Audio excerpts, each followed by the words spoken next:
আচ্ছা আচ্ছা, দিমুনে ভাইরাল করে দিমুনে। ফেরির জন্য অপেক্ষা আছে আমরা। অবশেষে ফেরিতে উঠলাম। এর আগে উঠছি না আমি কোনো সময়। ফেরিতে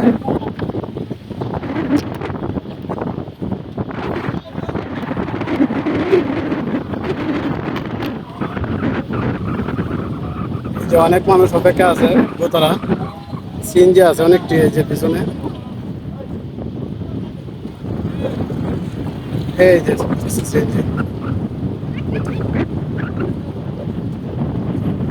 প্রথম অভিজ্ঞতা মানে তো এই অবস্থা।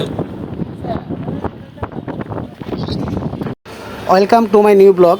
তো আজকে যে স্থানটা আমি যাব সেটা হচ্ছে দরন্তি। তো মাধবপুর থেকে আমি যাব নাসিরনগরের দিকে গোকর্ণ হয়ে। তো আমি যে স্থানটা যাব, তো ওই রাস্তা দিয়ে যাচ্ছিলাম, তখন একটা ব্রিজ ভাঙ্গা ছিল।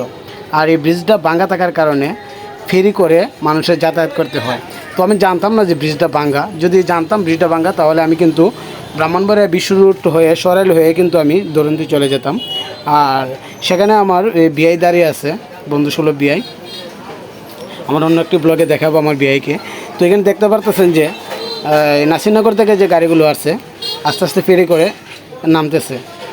তো বেশি গাড়ি নেয় না ওটাতে, প্রায় 3টা থেকে 4টা, বেশি কিন্তু ওঠা যায় না।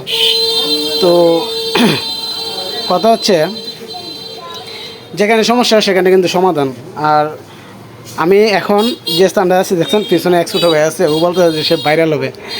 আসলে আমি ওই রকম এখনও ভাইরাল হই না, আমি নিজেই ভাইরাল হয় না। আমি তোমার কি ভাইরাল করবো ভাই? আর তারপরও মানুষ যদি দেখে ভাই তোমারে, যদি তোমার স্মার্ট মনে হয়, তাহলে তুমি ভাইরাল হইতে পারবা। আমি ভাই এত স্মার্ট না। প্রত্যেকদিন কত ইনকাম করা যায় একটু জোরে বলেন। 6-7 হাজার টাকা ইনকাম করা যায়, তো ভালো। 4টা লেবার আছে, দিতে হয় 3,000 টাকা। আচ্ছা আচ্ছা। আর কি করছে 800? ও আচ্ছা, তেল যায় 800। তো আপনারা তো শুনতে পেলেন মাঝি ভাইয়ের গল্পটা।